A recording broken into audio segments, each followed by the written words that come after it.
guys, welcome back to my channel. Hello if you're new here, I am so glad that you have joined. We are well and truly back in our vlogging era. I know you're probably thinking, Poppy, what is going on with the lighting in your room right now? That is because we're going to do a 24-hour reading challenge and I am so excited for this. It's been so long. I can't remember the last time I did one, but it has been a very, very long time. A lot of books on my TBR that I've been sort of thinking I could definitely do that in a 24-hour reading challenge, or that one in a 24-hour reading challenge. So that's what we're doing. We're going to do a 24-hour reading challenge. So it's obviously in the evening. It's 7:10 at the moment.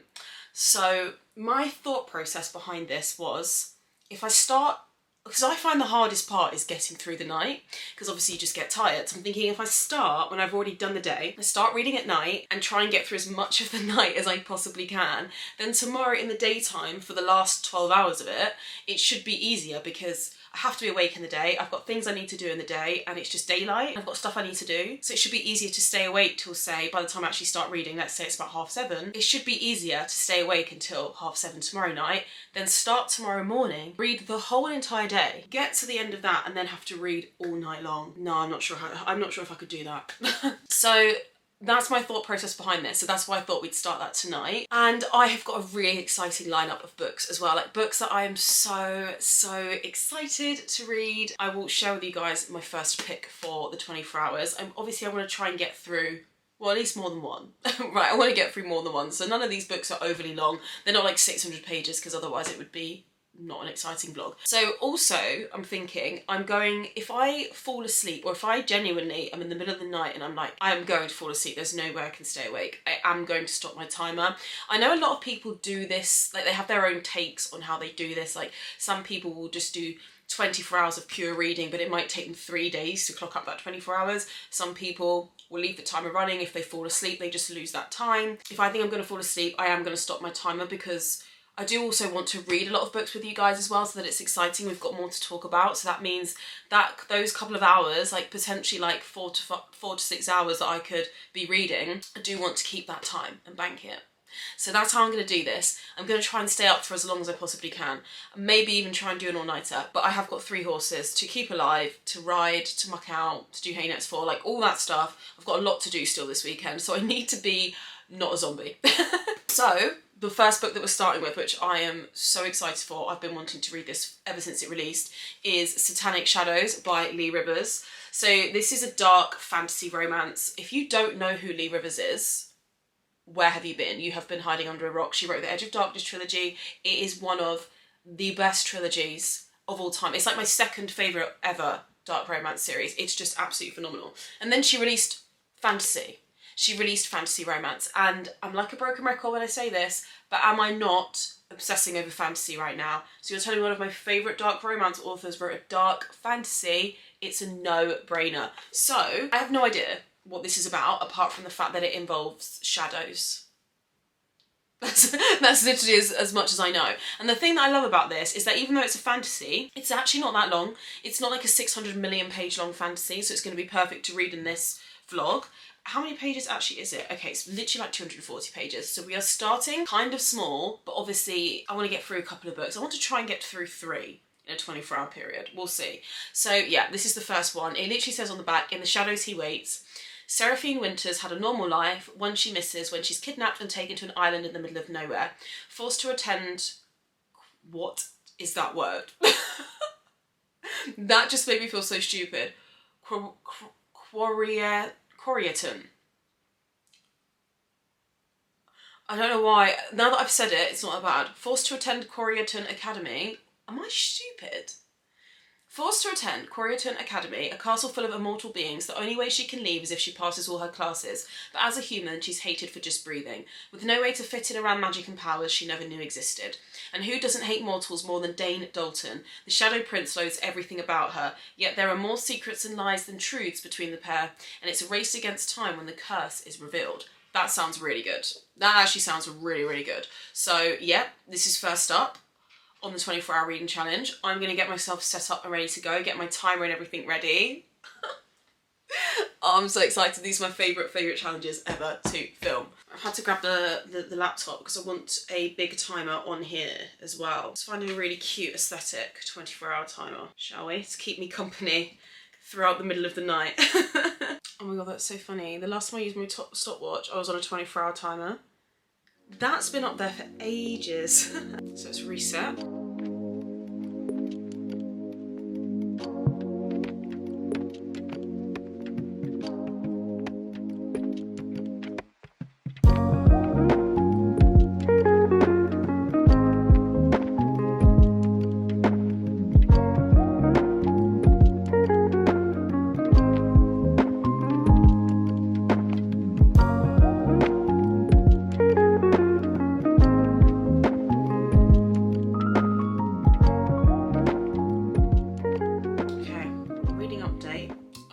For an hour and 53 minutes and I'm 103 pages into this book, so I've got a lot of thoughts about this, I'm going to be honest. So first of all, obviously this is a fantasy, but the world building, why do I look so shiny? Is that what I look like? Is this, I promise I'm not that shiny in real life. But anyway, the world building in this is basically non-existent. So what happens is Seraphine literally is just going about her business one day. This is right at the beginning of the book. And then just gets taken from the mortal realm into, I don't even know what we call this realm, and ends up finding herself in this college. I don't even know if they're fae or what, just like things that aren't mortal and they have powers, and they're in this college and they're basically learning about humans and how to be human, because when they graduate they're going to join the mortal world. So it's just things like they don't know how to use mobile phones or send text messages, and it's quite funny, like that side of it all. There's also other things, like she makes a joke saying, oh, you know, I was going to until you turned up in my room, all like Peter Pan. And then Dane's like, who's Peter Pan? So they know nothing about humans and like our world, and they're learning about it. And Seraphine is the only mortal in the whole entire school and the whole entire academy, and she has no idea why she's there. Within like 3 chapters, okay, she gets taken. The 3rd chapter, it's suddenly been a month at this school, and she like doesn't even once question why she's here. She's not actively really trying to get home. Like in her mind she's just like, okay, I'll just graduate and go back to my world, and she's kind of just accepted that fate. Like I don't buy that. I don't think that's good. I don't think that's exciting. I want to know more about the magic. I want to know more about the world that we're in. There are little drops of like foreshadowing to do with like potentially other worlds and things, but like it's very, very subtle. And also it's kind of weird because basically in their classes they have to learn about humans love to have intense and deeply passionate relationships. So they pair everybody up with a partner of the opposite sex to basically, they have all these things that they have to work through, which is essentially like sexual things that they all have to work through. I don't know, like but it's just really weird to me. It feels really forced. It feels like the tension is really forced in it, and yeah, I'm not loving it. I also don't really feel like the writing is that good. And I just think, like, how did we go from the Edge of Darkness trilogy to this? Like, I just don't think it's that good. And I am literally nearly halfway through. So even though it's quite short, I feel like maybe it should have been longer. I already feel like it should be 100 pages longer, and I'm only 100 and something pages in, and the book is 270 pages. I feel like it definitely already needed 100 pages. I want some more depth to the character. I want to know more about Seraphina. I just want to know more about her. Like, we get a little bit of like a bit of an info dump where she bounced around from like orphanages, but that's about it. I just feel like it's all very surface level, and it doesn't feel like a fantasy book. It's almost like she didn't know whether this was going to be an urban fantasy, where it's set in literally our world, or whether it was going to be actual fantasy and she was going to create a world and build a world. Do you know what I mean? It's just lacking a little bit for me. So not the greatest of starts. However, we still have got half of the book to go. But as much as Lee Rivers is one of my favourite authors ever, I will be nothing if not honest with you guys. And I just feel like this isn't like what I've read from her previously. I have also got a timer on behind me here. So I couldn't find a 24-hour one because I don't want to keep looking at my phone because I feel like I'll get distracted. So I found a 10-hour one, so it's like a 10-hour countdown. So at least I can kind of track how long I've been going for. I did actually pause it very quickly so I could do an update. But anyway, back to the book. What time is it? It is 9:20. So we're doing okay. I don't feel tired. I'm flying through this, to be honest. I do feel like I'm flying through it. It's just, I'm sitting on like 3 stars right now. 2.75, 3-star read.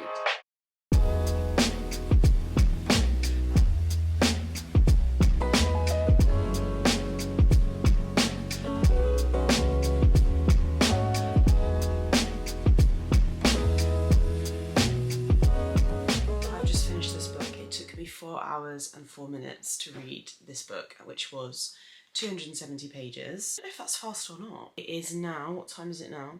It is 11:30. So that's actually really good going to have one book done by 11:30 at night. Okay, so thoughts about this book. It was extremely disjointed. I feel like I can see what Lee Rivers was trying to do with some of the fantasy tropes that she picked out to use in the book. It was just so disjointed, like it just didn't really work.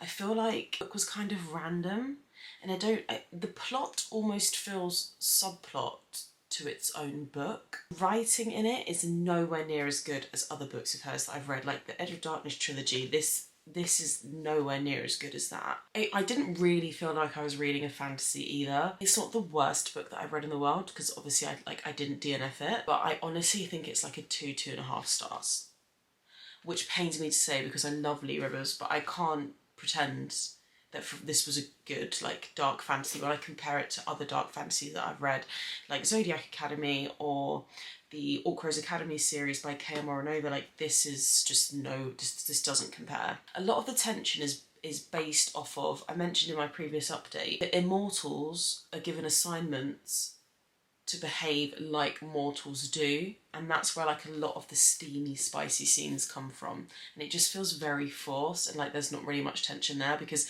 their assignment is literally to be intimate with each other and get to certain points of intimacy, and I just felt like it was kind of weird.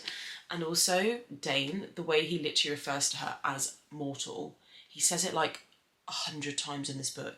He's like, you mortal, mere mortals, listen to me mortal, don't talk any, like, oh my god, it was just driving me mad. There's such an overuse of the word. I know he's meant to be condescending and he's meant to be a little bit of an idiot, but... So I already know what my next read is going to be. I was kind of thinking about it while I was finishing up this book, and because this was meant to be dark fantasy and I just didn't love it, I decided to stick to dark fantasy, and I'm going to go with a book by Sadie Kincaid. So I've never read anything by this author before, and this is the Broken Bloodline series, book 1, called Forged in Blood, and this is a dark vampire romance, and I think the second book for this has just come out as well. I got this in my most recent haul.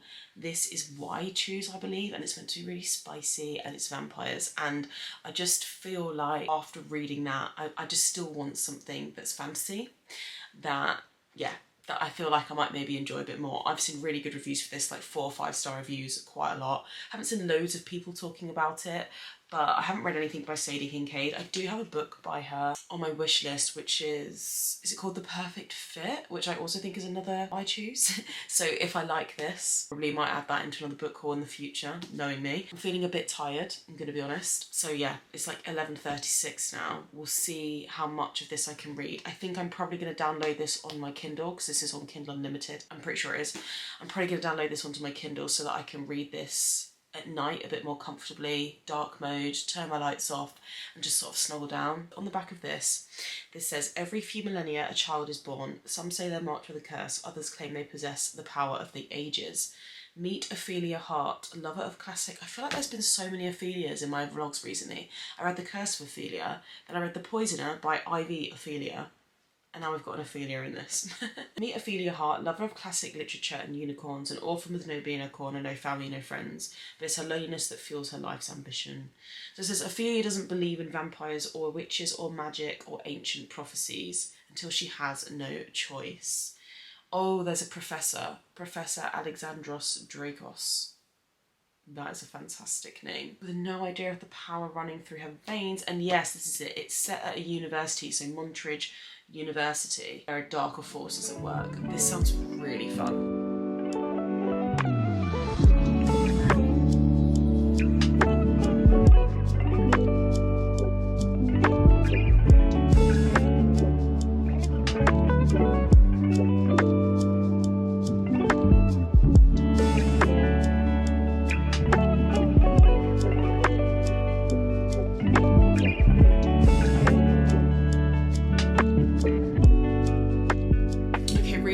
Time. We are 18 hours in And I did actually do an update on this, and guess what? When I went to check the footage back, it was in slow-mo. So I thought I'll read a little bit more of the book and come back to you guys. I'm about 75% of the way into this, and I am loving it. I think I'm between like a 3.75 to 4-star read for this. I do feel like it's going to be finished in the next couple of hours, and then it will probably leave us about 4 or so hours. So I am going to try and squeeze another book in if I can, but I don't know what it is I want to read yet. I've got a couple books in mind. Anyway, so about Forged in Blood. So if any of you like Vampire Diaries, which I feel like everybody loves the Vampire Diaries, you need to read this book. It literally reminds me of the Vampire Diaries setting. We're on campus, literally at like a uni or a college or whatever it is that you call it in America, I don't know.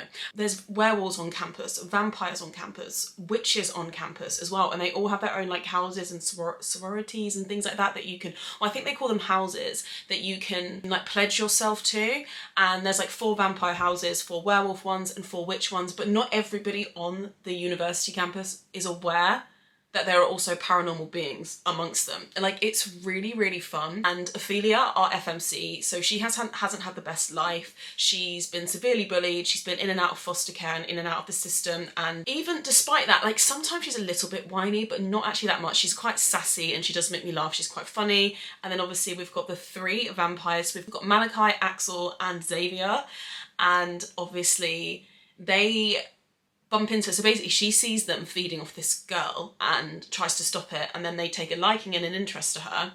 And then Professor Alexandros Dracos, who is, we find out, Dracos, the Dracos line of vampires is one of the most powerful and goes back the longest. He says that he senses, because obviously with their vampire abilities and their heightened senses and everything, he knows that there's something special about Ophelia, and he's like, you have to look out for her until we can figure out what it is. Like, don't let her out of sight, don't let people bully her. So whilst they're sort of like looking out for her, obviously they get a lot closer, her and the vampires. There's something special about Ophelia, basically. And the prologue for this was one of the best prologues of any book that I have ever read. It was so intensely gripping. I immediately, within the first 10 pages, I was like, wow, I love this book. And the thing that I love the most about this, aside from the fact that it literally feels like I'm reading the Vampire Diaries, but a bit darker and a bit spicier. Actually, no, I feel like the Vampire Diaries is quite a dark show, but it's so similar to that. But aside from that, the history and the vampire lore and everything in this is so interesting, like all the bloodlines and the houses and the origin stories. There's demons in this, which like, it's so interesting. I think the writing, you know, it's not the best, and there's some dialogue that's a bit cheesy and I'm not a fan of it, but I can't deny how much fun I'm having with this. I just feel like you can't go wrong with vampires, and I'm just really, really enjoying it. So when I do finish the book, I'll be back and give you guys my updated review, or basically give you guys what my star rating for it is going to be. I'm sort of between like a 3.75, 4 stars. Could be more than that, I'm not really sure, but yeah, I'm honestly having so much fun.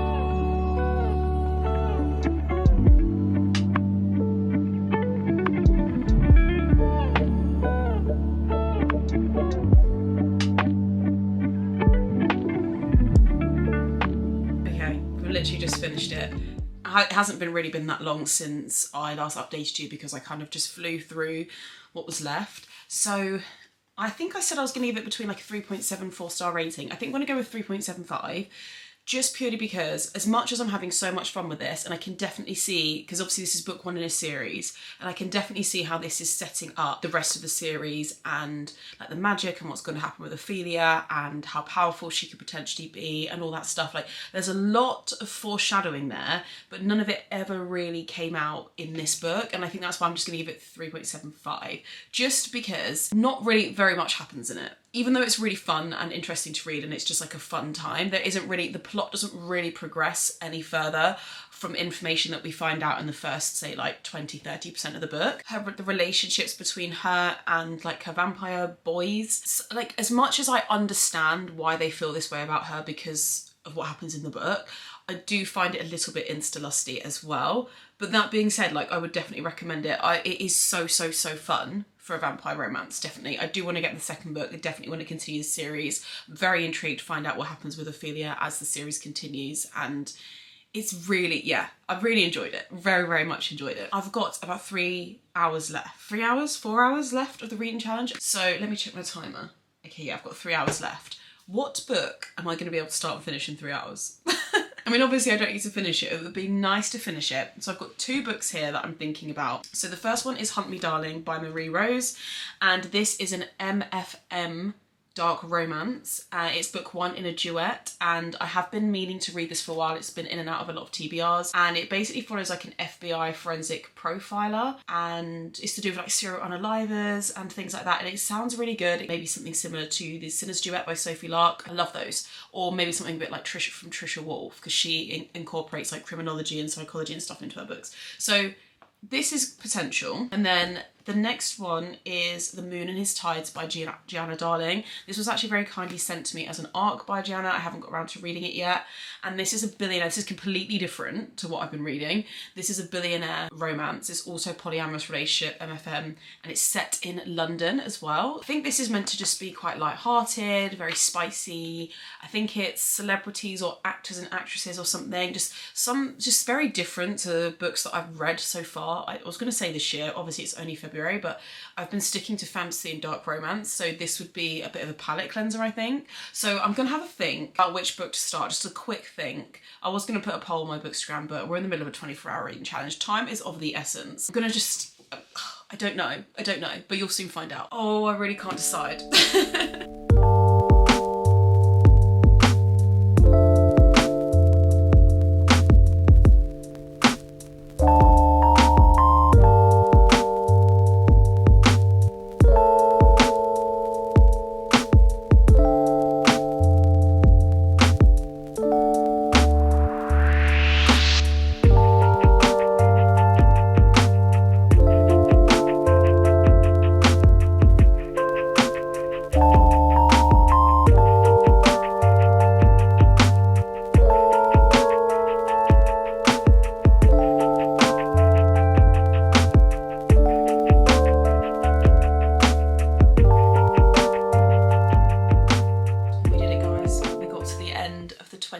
Hours. I wasn't very good at updating whilst I read this book, because I literally had 3.5 hours to read it, and I did go over ever so slightly because I literally had, I mean, this isn't a long book, it was like 320 pages, and I think I had something like 30 pages left. So I did decide just to finish it for the sake of being able to give you a full review. And obviously, in case you couldn't tell, I decided to go with Hunt Me Darling by Marie Rose. This book was probably one of the biggest surprises in terms of what I thought this book was going to be going into it and what it actually was. So I just want to say straight off the bat, this is a dark, dark romance. If you are a dark romance lover, you are going to be obsessed with this book. It's also one of the spiciest books I've read in a very long time, like 5 out of 5 on the spice scale. I was not expecting that. I was not expecting that. I saw the list of triggers. I don't need to read triggers going into my books, but I saw the list of triggers and I was like, okay, that's quite dark, and it did not disappoint. It also was just so different to what I thought it was going to be. I also thought it was a duet, but it's not. It's more of an interconnected standalone, because I've got to the end of it and I've realised that book 2 will follow Alex's daughter. I'm not going to go straight into it because actually knowing what the author writes like, I want to keep that for when I'm feeling like a really very dark, spicy romance. If you like Lord series by Chantal Tessier, this is kind of like that in terms of the level of spice and how dark the storyline is, if I'm being completely honest. So a bit of a synopsis about the story. Alex is an FBI investigator and she's been called in to help uncover who's behind a string of murders. They can't find any correlation or any links between the victims to build a profile. So she's been brought in to try and figure out what that is. It says right at the beginning of the book that she's always had a bit of an affinity for sort of like the dark and depraved. She doesn't know why it calls to her, but it does. And we sort of figure out as the book is going along little glimpses of her past which kind of give us snippets as to why she might think that way. Bureau itself, the FBI Bureau, it turns out as they're getting along they think it's corrupt, but they don't know who in it is corrupt. The men that are committing the murders end up stalking Alex, basically gifting her clues about the crimes. So honestly, this reminds me of like Criminal Minds meets the Mindfuck series by S.D. Abbey, with the kind of darkness in it like you'd get from the Lord series by Chantal Tessier. That's the best way I feel like I can describe it. Serial killers in this are giving Alex clues, but at the same time, and now let me tell you, when you have to suspend your belief because of the way Alex behaves in this, and you just, the amount of eye roll moments I had, because I was like, you just would not do that. You literally just would not do that, but she did do that, and she was a bit stupid. She's one of those FMCs that you're like, really. They're stalking her. They are stalking her, and they've got tabs on her and they're keeping an eye on her. They're leaving her clues in the forms of like notes and things like that. And then what they're also doing is giving her substances to knock her out, taking her away to like warehouses, middle of the forest, and having their way with her. And she's enjoying it. It is toed in line with certain dark romance triggers, so I would honestly only recommend this if you read and like dark romance and you don't mind your triggers being very dark, and it is very spicy. I've been keeping tabs on her for a very long time. She doesn't know why, she doesn't know who they are, and we don't know who they are, but also the author is really good at kind of maybe steering us towards people who you think it might be. I didn't guess who they were going to be. I had an idea. It didn't turn out to be who I thought it was going to be, and I was very surprised. Like, I did think that twist was really good. Now, these two serial killers are called Truth and Dare. That's what they're calling themselves. Amongst all of this, we're getting flashbacks of Alex as a child and what happened to her mum, and kind of like gives us a little bit of depth to her character as to why she is the way she is and what her link is to Truth and Dare. Now, I only rated this 3.5 stars, and it's so frustrating because one, I wish the book was 100 pages longer, because I feel like I needed way more depth. I needed more of those flashbacks about Alex and about what happened to her for me to buy into why she behaves the way she does and would like accept the scenarios that she'd got herself into, because they were wild. Also, I just wanted a bit more depth about her relationship with Truth and Dare to make me like buy into it more in the present day. It's really well written, by the way. Writing, absolutely amazing. Like, that was one of the first things I noticed when I picked up the book. It's really well written. I just wish it was longer. I felt like the end was so rushed, and I think when you write a dark romance, I'm fine with it, but I need depth. And I need a fleshed out, well-developed story. I didn't feel like it quite got there. I felt like the first half was a lot better than the second half. The second half was really quite rushed, and the ending was quite rushed. It does have the amnesia trope in it. It doesn't drive the plot, but just so that you are aware, Alex doesn't remember her childhood. That's what the flashbacks are. It sort of comes back to her as the book's going along. It's really fun. I wish it was longer. I definitely could have seen myself giving this 5 stars had it had, you know, like I say, more fleshed out characters, a bit more of a developed plot, less of a rushed ending, and more flashbacks from the past. But this was such a pleasant surprise. I was not expecting it to be this dark and spicy going into it, and I'm gonna be honest, I absolutely loved it. But yeah, 3.5 stars, maybe like 3.75. If you love dark romance, just read this book. So we are at the end of our 24-hour reading challenge. That was really fun. I really want to do one where I can get through 4 books in 24 hours, but then it means I'd have to like not go to the stables, because I do lose time when I fall asleep and when I have to go and do my horses. So I do feel like I could manage 4 books. I'm going to try and do that next time. I've got some really exciting vlog ideas for 24-hour reading challenge. I want to do the darkest books on my shelves, reading thrillers for 24 hours straight. So if you have any more recommendations for reading vlogs that you would like to see, then please leave them down below. I hope you enjoyed reading for 24 hours straight with me. I'm going to get some much needed sleep because I'm quite tired. Thank you so much for watching my video, guys. Don't forget to subscribe as well so you don't miss any of my upcoming content, and I'll see you in my next video.